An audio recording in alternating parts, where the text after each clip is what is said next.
Hello friends, welcome back to my channel earth mom Dehradun. तो जब से स्नैपी गर्ल यानी कि सपना अपने ससुराल से मायके रहने के लिए आई हैं, तब से उनको बहुत अलग अलग तरीक़ों से जज किया गया है।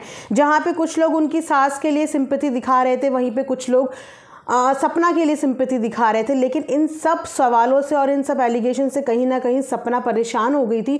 तो उन्होंने अपनी रीसेंट व्लॉग में बहुत सारे सवालों का जवाब दिया है। हालांकि उन्होंने उस व्लॉग में किसी का डायरेक्टली नाम नहीं लिया है, लेकिन वो कहते हैं ना कि समझदार के लिए इशारा ही काफ़ी है। तो काफ़ी लोगों के दिल में ये सवाल थे, जितने भी लोग सपना के व्लॉग्स को पसंद करते हैं, सपना को पसंद करते हैं, उन सबके दिल में कहीं ना कहीं यही सवाल थे कि आखिर प्रॉब्लम हुई कैसे। इतना प्यार भरा रिश्ता जो हमें पिछले इतने टाइम से देखने को मिल रहा है, तो आखिर उस रिश्ते में ऐसी क्या प्रॉब्लम्स क्रिएट हो गई कि सास और बहू की आपस में बातचीत ही बंद हो गई। तो सपना ने कल की वीडियो में ये क्लियर किया है कि ना तो प्रॉब्लम उनकी सास की तरफ से कुछ हुई है, ना ही प्रॉब्लम उनकी तरफ से कुछ हुई है। उन दोनों के बीच में प्यार उतना ही है, लेकिन कुछ तीसरे लोगों ने, वो तीसरे लोग चिंता मत कीजिए, हमारे यूट्यूब या हमारी सोशल मीडिया से नहीं है, वो तीसरे लोग इनके खुद के घर से हैं, जिन्होंने इनके घर में फूट डालने का काम किया है। वो इनके कुछ टॉक्सिक रिश्तेदार हैं जो इनके इस इमोशनल टाइम का भी फ़ायदा उठाने की कोशिश कर रहे हैं। परिवार को जोड़ के रखने की सलाह देनी चाहिए, वहाँ पे परिवार को कैसे तोड़ना है ये सलाह दी जा रही है। और यही रीज़न है, एक्चुअली क्या होता है, बड़े बुजुर्ग बहुत ही सिंपल और साधारण लोग होते हैं, तो उनका मैनिपुलेट करना बहुत ज़्यादा आसान होता है। वहीं पे अगर कंपेयर करें आज की जनरेशन का, तो आज की जनरेशन थोड़ी सी स्मार्ट हो गई है इन चीज़ों में, और वो बहुत अच्छे से समझती है कि किसकी इंटेंशन क्या है, तो वो इन चीज़ों को डील कर लेती है। लेकिन हमारे बड़े बुजुर्ग अभी भी कान के कच्चे बोलते हैं ना, हमारी कहावत में कहा जाता है कि कान के कच्चे होते हैं। अगर उनके कान पे किसी ने 50 बार एक बात बोल दी, तो बिना उस बात की सच्चाई जाने वो लोग उस बात पे बहक जाएंगे। लेकिन अगर आज के बच्चों के आगे आप 50 का 1 लाख बात भी बोलो, तो आज के बच्चे वेट करते हैं प्रूव्स का। आजकल के बच्चों को चाहिए होती है प्रूव्स। तो ये सिनारियो जो है, ये हो जाता है आपका जनरेशन डिफरेंस। तो वहाँ पे कुछ रिश्तेदार तो अभी दिखे थे हाल ही में इनके घर आते हुए भी, और उन रिश्तेदारों ने व्लॉगिंग भी शुरू कर दी है।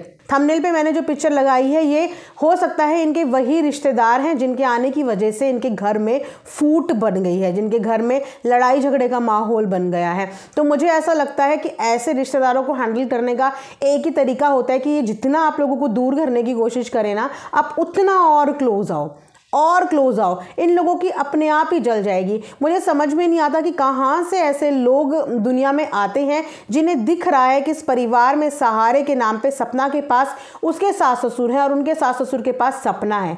जहाँ पे इन लोगों को, इन दोनों को सपोर्ट करना चाहिए, एक साथ प्यार मोहब्बत से रहने की सलाह देनी चाहिए, वहाँ पे अभी भी ये लोग एक दूसरे को भड़काने का काम कर रहे हैं। अभी भी ऐसे रिश्तेदार हैं जो इस घर का इतनी बर्बादी होने के बावजूद भी और क्या बर्बादी करके मानेंगे, और क्या इंटेंशंस हैं। क्या बड़ी मुश्किल से उस लड़की ने अपने आप को संभाला है, बड़ी मुश्किल से उसने अपनी व्लॉगिंग शुरू करी है, अपनी सास को खुश रखने की कोशिश करती है, बच्चों के साथ खेलने की कोशिश करती है, घर का बेटा बनने की कोशिश कर रही है, अपने व्लॉगिंग को बढ़ाने की कोशिश कर रही है, उसमें मेहनत करने की कोशिश कर रही है। लेकिन उसके बाद भी कुछ लोग उसको गिराने के लिए बिल्कुल तत्पर खड़े हो रखे हैं। तो कल के व्लॉग में अच्छा खासा हिंट दे दी है सपना ने कि ये और कोई लोग नहीं, इनके अपने खुद के रिश्तेदार जो आके भड़काने का काम कर रहे हैं। साथ ही साथ बहुत करारा जवाब भी दिया है सपना ने कि तुम लोगों के भड़काने से कुछ भी नहीं होने वाला, हमारा प्यार कभी खत्म नहीं होने वाला, या मैं अपनी जिम्मेदारियों से कभी मुंह नहीं मोड़ने वाली। मैं अपनी जिम्मेदारी हमेशा निभाऊंगी, वो मेरे मम्मी पापा हैं और मैं अपनी जिम्मेदारी हमेशा निभाऊंगी। हाँ, कुछ मनमुटाव होते हैं, लेकिन मनमुटाव सॉल्व भी हो जाएंगे। उन्होंने कल एक वीडियो कॉल की क्लिप भी दिखाई, एक स्क्रीन रिकॉर्डिंग दिखाई, जिनमें उनके इन-लॉज काफ़ी पहले से बेटर लग रहे थे। उनकी सास काफ़ी हंसती मुस्कुराती हुई बच्चों से बात कर रही थी, और उनके ससुर जी भी काफ़ी अच्छे से बात कर रहे थे। वह ससुर जी तो पहले भी बात कर रहे थे, लेकिन थोड़ी सी प्रॉब्लम सास के साथ हुई थी कि वो थोड़ा सा इन्फ्लुएंस में आ गई थी। अब वो इन्फ्लुएंस उनकी खुद की बहन ने कर दिया था, या उनके खुद के भाई ने कर दिया था, या उनके खुद के भतीजों ने कर दिया था, या किसने भी किया था। अब पता नहीं कि इन लोगों को प्रॉब्लम सपना के व्लॉगिंग से है या सपना के व्लॉगिंग के कॉन्टेंट से है, पर अगर प्रॉब्लम व्लॉगिंग से ही है तो सपना की देखा देखी तो इनके उन्होंने भी शुरू कर दिया, इनके रिश्तेदारों ने भी व्लॉगिंग शुरू कर दी है। किस किस रिश्तेदार को अब आप समझाओगे? आपकी खुद की बहू से इंस्पायर होकर आपके परिवार के लोग खुद व्लॉगिंग कर रहे हैं, और अगर वो आपकी बहू को पॉइंट आउट कर रहे हैं तो आप ये सोचिए कि वो कितना ज़्यादा दिमाग लड़ा रहे हैं और कितनी ज़्यादा जेलस आप लोगों से कर रहे हैं। आप लोगों की आमदनी से जेलस कर रहे हैं, आप लोगों की पॉपुलैरिटी से जेलस कर रहे हैं। उन लोगों को ये जेलस हो रहा है कि दुनिया, सोशल मीडिया आप लोगों को इतना प्यार क्यों दे रहा है, आपके साथ वाईटी की इतनी बड़ी फैमिली कैसे है। इस चीज़ को समझने की कोशिश करो, क्योंकि वो लोग खुद व्लॉगिंग शुरू कर चुके हैं। मैंने कल ही, मेरे सामने सडनली उनका चैनल आया तो मैंने देखा कि 1000 से ज़्यादा सब्सक्राइबर हो गए हैं। वो भी किस बेसिस पे?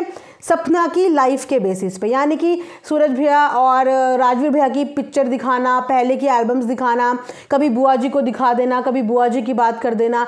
इन्हीं के परिवार की बातें कर करके परिवार के सदस्य व्लॉगिंग में अपना पैर जमाना चाहते हैं और इन्हीं की फैमिली की बुराई करते हैं। तो इस तरीके की रिश्तेदारी है सपना की, और सपना तो बहुत अच्छे से वाकिफ़ ही होगी, अच्छे बुरे की पहचान उसको है। उस बंदी ने ज़िंदगी में इतने उतार चढ़ाव देखे हैं, तो इतनी पहचान तो उसे अब तक हो ही गई होगी कि कौन अच्छा है, कौन बुरा है, कौन सच्चा है, कौन झूठा है। लेकिन यहाँ पे प्रॉब्लम यह है कि इनकी सास को जो लोग आराम से मैनिपुलेट कर लेते हैं ना, वहाँ पे अब सपना को स्ट्रांगली स्टैंड लेना पड़ेगा। अपने परिवार को बचाने के लिए स्ट्रांगली स्टैंड लेना पड़ेगा, बहू बन के नहीं, घर का बेटा बन के और हक से। क्योंकि अगर अपने आप को बहू समझती रहेगी तो बार बार इसी तरीके से डोमिनेट होती रहेगी। अपने आप को बेटा समझ के करेगी तो मजाल होगी किसी की कि इनके घर में आके फूट पड़ा दे। और वहीं पे आंटी जी को भी समझने की बहुत ज़्यादा ज़रूरत है कि ऐसे किसी भी बाहर वाले की वजह से अपने घर गृहस्थी पे किसी भी तरीके की परेशानी ना आने दे। घर के बड़े घर का सुरक्षा कवच होते हैं, और अगर उस सुरक्षा कवच पे आके कोई वार कर रहा है तो वो आपकी घर गृहस्थी को खराब करना चाह रहा है। कल को आपके बुरे वक्त में, आपकी किसी भी प्रॉब्लम में आपका कोई भी रिश्तेदार आपके पास नहीं आएगा, ना 1 दिन रुकेगा ना 2 दिन रुकेगा। आपके साथ जो खड़ी रहेगी, आपकी बुढ़ापे की लाठी, आपके सुख दुख की लाठी, वो आपकी खुद की बहू और आपकी खुद की बच्चियां खड़ी रहेगी। कोई बाहर का नहीं आएगा। तो बाहर वाले लोगों को किसी भी तरीके से अपनी फैमिली में इंटरफेयर ना करने दो। अगर वो लोग कुछ बोलते भी हैं तो एक कान से सुन के दूसरे कान से निकाल लो। अपने रिश्तों में इस चीज़ की कड़वाहट ना आने दो, आपस में बातचीत करो। अगर उन्होंने कान भरे भी हैं तो मेरा मानना यही है कि अगर आप किसी के बारे में कोई बात सुनते हो, डायरेक्ट उस बंदे से जाके बात करो, उससे पूछो, वहीं के वहीं प्रॉब्लम का सोल्यूशन निकाल लो। पर अगर आप किसी की बात सुन के दिल में रखते हो ना, तो आज वो एक बात बोली, आपने सुन ली, कल वो दूसरी बात बोलेंगे, आप वो भी सुन लेंगे, तो आपके दिल में बहुत सारी बातें हो जाएंगी। और जब तक वो बातें आप सामने वाले से करोगे नहीं, वो बातें क्लियर नहीं होंगी। तो कहीं ना कहीं वही रीज़न है। आपने देखा कि किस तरीके से वो अपनी सास की अपने एंड पे पूरी सेवा करने की कोशिश करती है, हालांकि वो खुद भी माइंड से बहुत डिप्रेस रहती है। अपने आप को इंगेज करने के लिए, बिजी करने के लिए वो अपने आप को ज़्यादातर कामों में बिजी रखती है और वहीं पर अपनी सास का भी पूरा ध्यान रखती है। लेकिन ऐसे रिश्तेदारों से भी ना मेरी हाथ जोड़ के यही रिक्वेस्ट है कि प्लीज़ अपने घर पर ध्यान दे लो। किसी के घर पर अगर आप भलाई नहीं कर सकते, जोड़ने की कोशिश नहीं कर सकते, तो किसी के घर पे दरार पड़ाने की कोशिश मत करो। अपने खुद के रिश्ते संभाल लो, दूसरे के रिश्तों में मत घुसो, मत उस लड़की का परिवार तोड़ो। उसने बड़ी मुश्किल से समेटा है, इतना कुछ बर्बाद होने के बाद वो बड़ी मुश्किल से एक ईंट जोड़ के वापस से अपना घरौंदा खड़ा कर रही है। तो उसके घर पे मत लात मारो, मत चोट मारो, उसको जीने दो उसकी ज़िंदगी। उस पर दया नहीं आती तो कम से कम उसके बच्चों पर दया कर लो। बच्चों पर दया नहीं आती तो उन बूढ़े माँ बाप पर दया कर लो जिनसे आप उनकी लास्ट बुढ़ापे की लाठी छीनने की कोशिश कर रहे हो। तो ये था मेरा आज का एक वीडियो। आई होप आप लोग इस बात से अग्री हुए होंगे।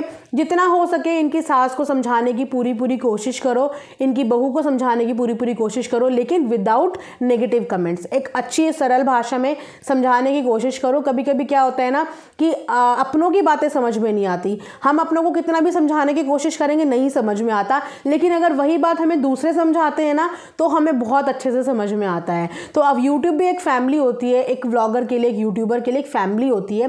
तो जो दिल की बातें हम अपनी फैमिली से समटाइम्स नहीं कर पाते, वो कैमरे के आगे आके हमारे अपने आप इमोशंस निकल जाते हैं। और इसीलिए और इसी हक से सपना भी आके अपने इमोशंस कैमरे के आगे बोल देती, ताकि आप लोगों को सपोर्ट उसे मिले। तो अपना सपोर्ट उसको इसी तरीके से दिखाते रहो और ऐसे टॉक्सिक लोगों को उसकी ज़िंदगी से बार बार बाहर का रास्ता दिखाते रहो। तो ये थी आज की एक वीडियो। आई होप आप लोगों को पसंद आई होगी। लाइक शेयर एंड सब्सक्राइब ज़रूर करें। Thanks for watching earth mom Dehradun.